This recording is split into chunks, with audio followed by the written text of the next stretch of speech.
students. Myself, Dr. Prachi Aruna, Assistant Professor in Economics, Markanda National College, Shahabad, Markanda. Today, our topic of discussion is Law of Variable Proportions, चर अनुपात का नियम. But before knowing about Law of Variable Proportions, we would like to know in brief about production function. Students, the main aim of economic activities is to satisfy human wants. And human wants are satisfied with the consumption of goods. Consumption of goods is possible if goods are available. So the process which makes goods available is called production process, production function. सभी आर्थिक क्रियाओं का मुख्य उद्देश्य मानवीय आवश्यकताओं की पूर्ति करना होता है और मानवीय आवश्यकताओं की पूर्ति वस्तुओं के उपभोग से होती है और कंज्यूमर उपभोक्ता उपभोग वस्तुओं के उपलब्ध होने पर ही कर सकते हैं. तो वो क्रियाएं जो वस्तुओं को उपलब्ध कराती हैं उत्पादन की क्रियाएं हैं कहलाती हैं. Production function express the technological relationship between physical output and physical input of a firm under given technology. And production function may be written as, you may see here, there is equation, this is equation shows production function. Here Q represents the output. Output is the function of land represented by N, labor represented by L, capital represented by K, and entrepreneurship represented by E. So this is a technological relation. This shows a technical relationship between input and output. Now, factor of production. What are the factor of production which producers or suppliers makes in use? There are mainly four factors of production which we make in use, producers make in use. Number one is land. Land is gifted by nature. It is not created by human being. And in reward, landowner gets rent. Labor. Human being put physical or mental effort to produce goods. Capital, any equipment or which helps in further production. It may be machine, it may be tools which helps in further production. It's called capital. Entrepreneurship is the process who combine all these factor of production, who combine land, labor, capital, who takes the risk. This process is called entrepreneurship. Production function. This picture shows the production function. We all know in economy we have three sectors in our economy. Primary sector represented by P, secondary sector represented by S, and tertiary sector I am representing by T. Primary sector is agriculture, which agriculture, fishing, mining all. Secondary, who produce good, manufacturing is related to secondary. Tertiary sector, who provides service. Now all these are providing goods and services. All these three sectors, primary sector, secondary sector, tertiary sector, all sectors provides us goods and service which satisfy human beings wants. In agriculture to produce wheats, rice and goods, we need land, we have need of labor L, we have need of capital K, we will have need of entrepreneurship. All these four factors are required in agriculture. In the same way, in secondary sector, again we have requirement of land, we have requirement of labor. In producing goods, we have requirement of machine, tools, equipments, technology, capital. We have requirement of producer, entrepreneurs who takes all the risk, who combine all these resources. Service sector. In service sector, suppose airline service, we are getting airline service, but airline service is being provided by using of land, labor, capital and entrepreneurship. So what we see here, we find that all the sectors are utilizing these key input: land, labor, capital, entrepreneurship. And after combining all these input, production process take place in a plant or in a place, and finally we get output. Output may be good like car, and output may be service like airline service, right? But producers combine all these factors in such a way so that he may produce efficiently. Producer wants to maximize profit. Producer's aim is to maximize profit, reduce cost, increase sales. So they efficiently choose the least cost combination of all these input. Concept of time. We all know we are living in a dynamic environment where changes takes place regularly. There is change in demand, supply. So every day there is change in maybe in prices. So we are, according to the environment changes, supplier or producer they have to take decision regarding the change in supply, regarding the change in production process, regarding the change in price. So times plays a very important role in managerial decision making. Alfred Marshall defined four time period. Market period. Market period is a very short period, like 1 day, 2 day. In market period, all the factors will remain fixed, whether it's labor, whether it's the land, whether it's capital, or whether it's entrepreneurship. All the supply factor of will remain fixed. It's not possible to get change in all these factor in 2 day, 2 days, 3 days, or 1 day. Short run. Short run is that time period, for example 1 month, in which we can make changes in few factors. For example, land. It's not possible to buy a new land in 1 month. It's not possible to construct a new building in 1 month. Labor, yes, it is changeable. For example, there is change in supply, demand. In market, demand has increased, price has increased, producer wants to increase supply. So for increasing supply, producer will increase number of labor only in the short run. Capital, it's not possible to make change in capital in short run.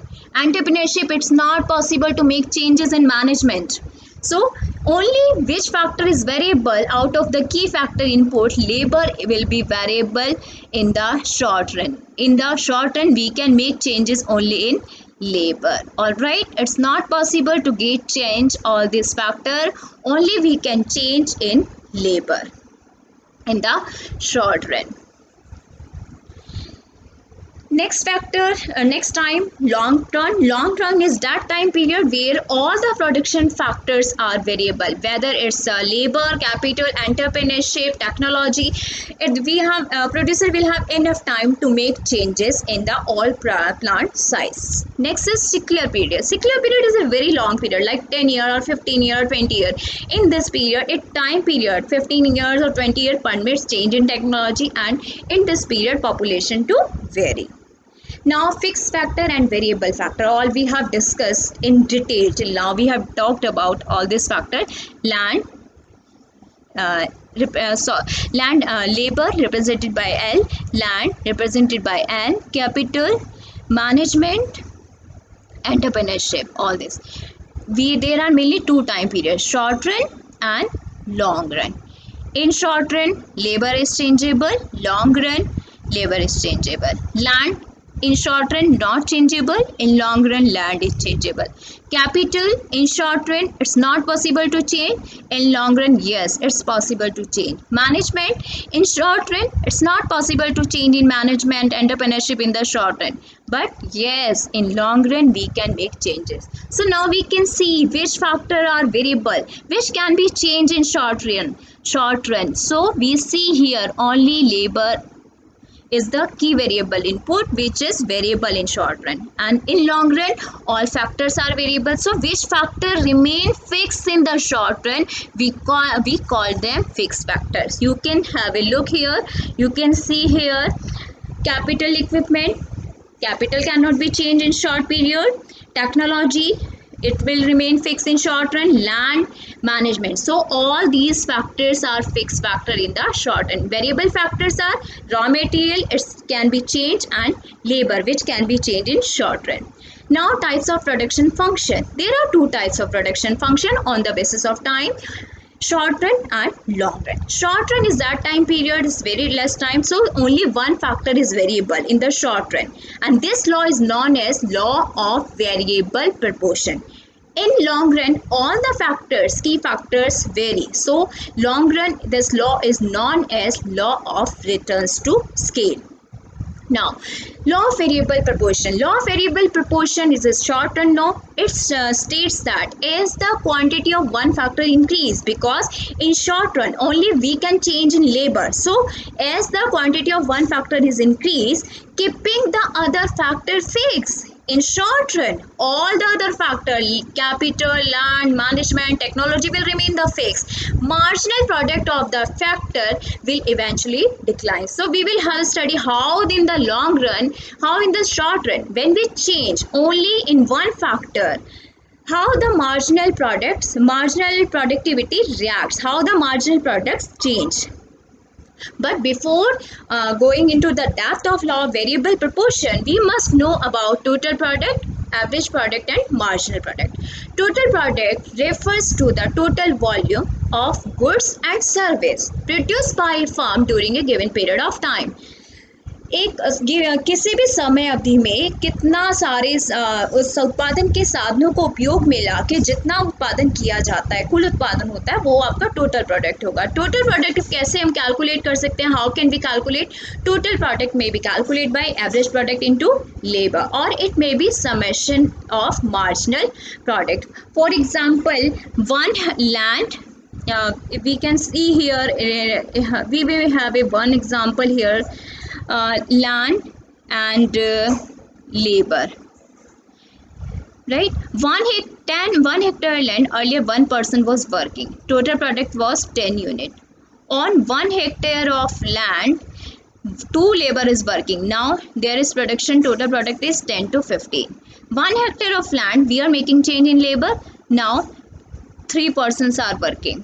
Now total product is 20. So we can see, as we are increasing number of person, total production is increasing, because earlier which area of land was not being utilized, now it's getting utilized. So total product is आप सारे साधनों को उपयोग में लाके जितना कुल उत्पादन हो रहा है, जो कुल उत्पाद है, वो आपका टोटल प्रोडक्ट होगा. Next, average product. Average product is the output per unit of A factor, कि एक साधन, एक जो लेबर है, जो वर्कर है, उससे वो कितना उत्पादन कर रहा है, उसकी प्रोडक्टिविटी कितनी है. For example, if 10 persons are working, 10 labour is working and total product is 300. So what is average productivity? Average productivity with total product quantity कितनी है? 300. How many persons are working there? 10. So average product will be 30. Is it clear? Now next, marginal product is the rate of change in total product with respect to a factor. One person was working, total product was 10. 2 persons is working, total product is 15. So there is change. कितना change हुआ है? How much changes we are getting here? 5. So marginal product is 5. Earlier it was 10 because there was no change. First line will remain same, 15. 3 persons are working, total product 20. So marginal product will be 20 minus 15, again it will be 5. So how much we are getting change in rate, in the rate of, it represent rate of change. How can we calculate? Change in quantity upon change in labor. So this is a table which represent total product, average product, and marginal product. We will have a brief idea here. In this column there is number of, first column there is number of labor unit. In column 2 total product. In number 3 marginal product. In number 4 average product.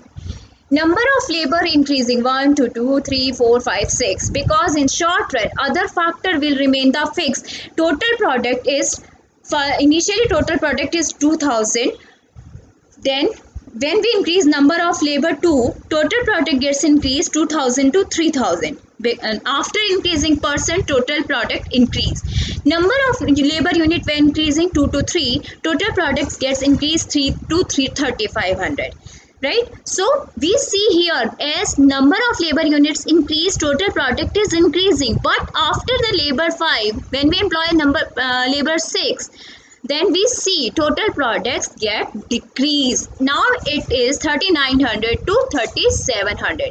Marginal product, in when one person is working, total product and marginal product will remain same, average product will remain same. When we employ one more person, total product 2000 to 3000, marginal product how much will be? 3000 minus 2000, it is 1000. Average product, how will we calculate? Total product divided by number of labor unit. 3000 divided by 2, we are getting 1500. When we get increasing number of one person more, 3, now total product 3500. Marginal product will be 3500 minus 300, we are getting 500. Average product will be 3500 divided by 3. How much we will get? 1167. So in this way, we may calculate total product, marginal product and average product. Now, law of variable proportion. Law of variable proportion has a very important place in economic theory.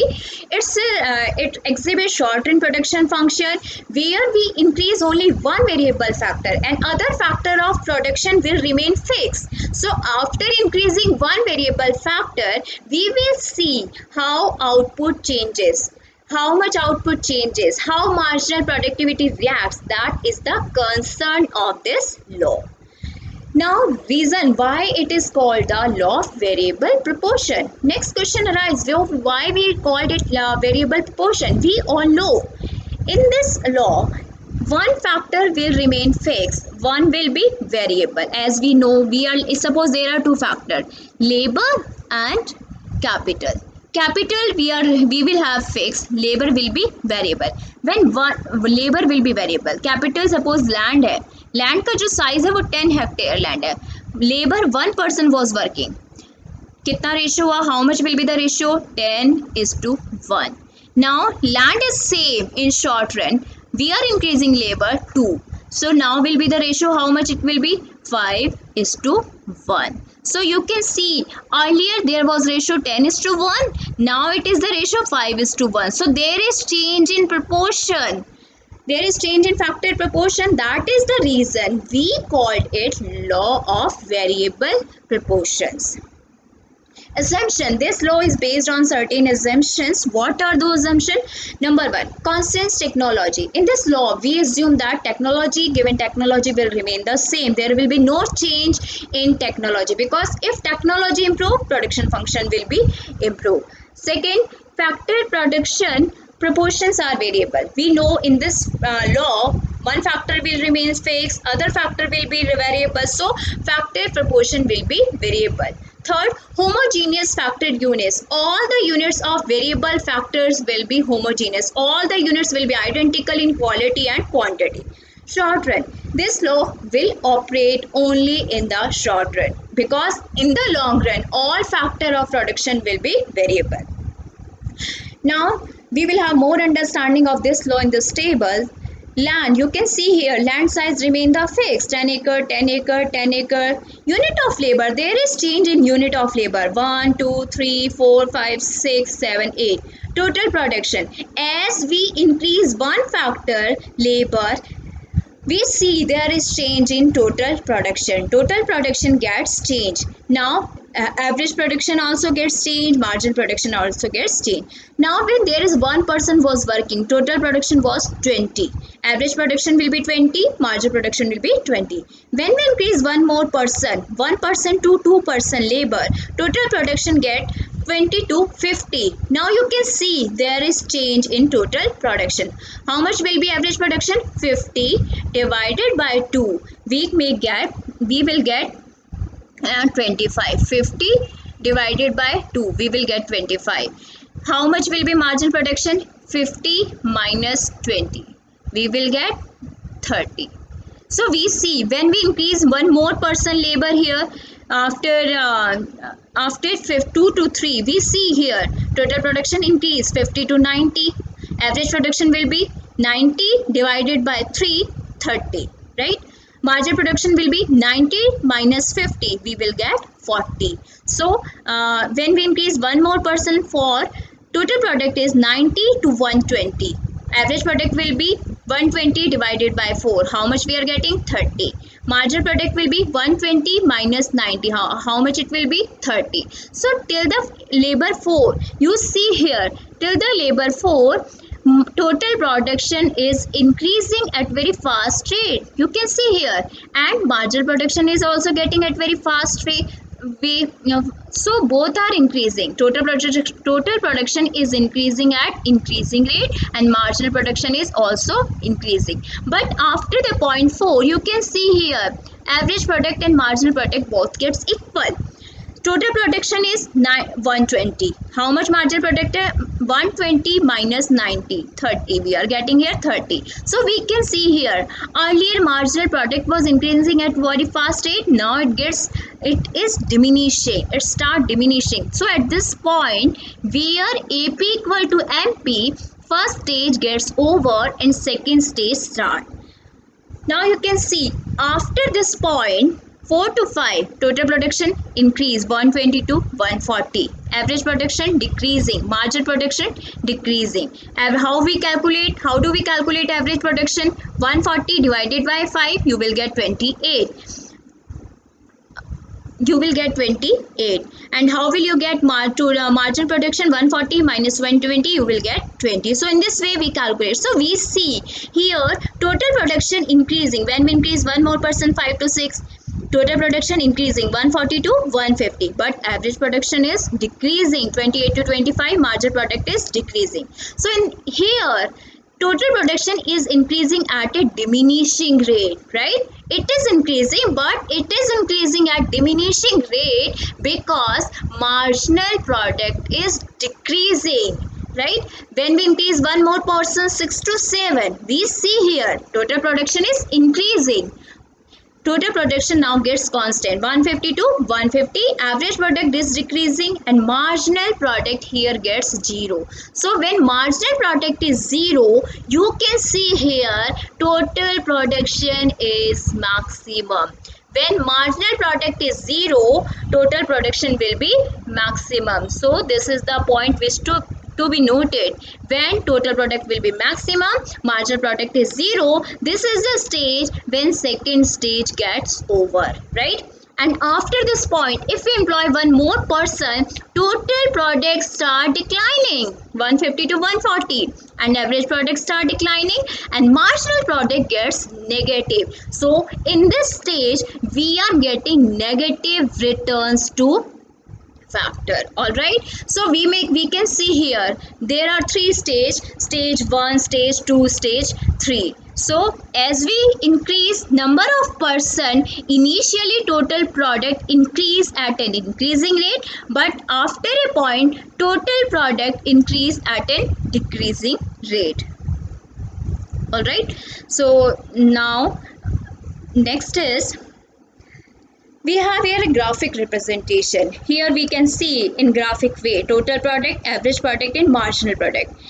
In graph A, total product has been shown. In graph B, average productivity and marginal productivity curve shown.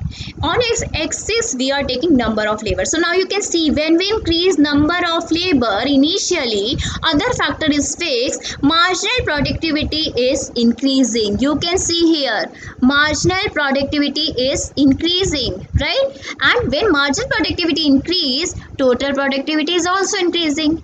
And point E, this is the point of inflection. Till point E and till point H, total product is increasing at very fast rate because marginal product was increasing. After the point H, marginal product start declining, right?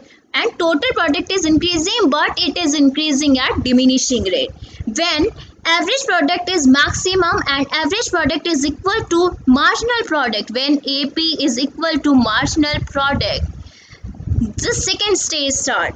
After this point, when we increase number of labor, total product increase but at a diminishing rate, because at this point both are decreasing. Average productivity decreasing, marginal productivity is decreasing.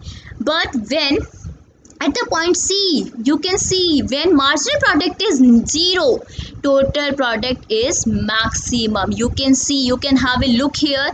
When this is zero, marginal product is zero, total product is maximum. After this, if you increase number of labor, if producer increase variable factor, then total product will fall, and average productivity and marginal productivity will both decrease, and marginal productivity will be negative. So there is a brief summary of all these: total product, marginal product, and average product, which we have discussed over here. Significance of this law: there are three stages: stage 1, stage 2, stage 3. So we all know stage 1, all the factor total product increasing, initially AP increasing, marginal productivity increasing. So at this stage, producer will definitely produce the good. In stage 3, of all the factors are declining: AP declining, marginal productivity declining, total productivity will declining.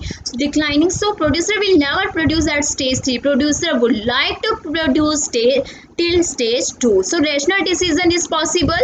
In stage 1, average productivity was increasing. In stage 2, average productivity was decreasing, marginal productivity was decreasing, but total product was increasing, because of the when we were increasing variable factor, efficiency of the fixed factor was increasing. In stage 3, there is falling AP, MP, and further it was negative and marginal productivity. So rational producer will operate in stage 2. A rational producer will never operate at stage 1 and 3. This law is also known as law of diminishing return. Why? Because rational producer will produce at stage 2 when total product is increasing. You can see here, when total product is increasing but at a diminishing rate, when AP or MP both are declining. So producer will produce at stage 2, so we called it this law is also famous as law of diminishing returns, because producer is producing with diminishing return. Postponement of law: this law may be postponed in following condition, in following situation. Number 1, improvement in technique of production. If in future there is change in technology or improvement in technology, then this law will not be applied. Law will be postponed, because after improvement in technique of production will increase. Second, if factor of input factors are perfect substitute, a factor of production are perfect substitute. For example, if land can be used in place of labor, or labor can be used in place of land can be used in place of labor can be used in place of land. In that case, when factor become perfect substitute, this law will be postponed, because this law is applicable only in the condition when factors are not perfect substitute to each other. In that case, this law will be postponed. So what we have learned here, in the short run, all the factor of productions are not variable. In this law, we have studied only producer will make change in one factor of production, that is labor. Other factor of production will remain same. So there will be change in the proportions, and when one factor remain fixed, other factor we make change. So what we see, initially production increase, after a point production start to decline due to the because of the factors are not perfect substitute to each other. So we have to so producer will always produce till a rational producer will take decision to produce at stage 2. Thank you very much. In next class, we will study about the long run production function and how production and cost function are related to each other. We will study in next class. Thank you very much.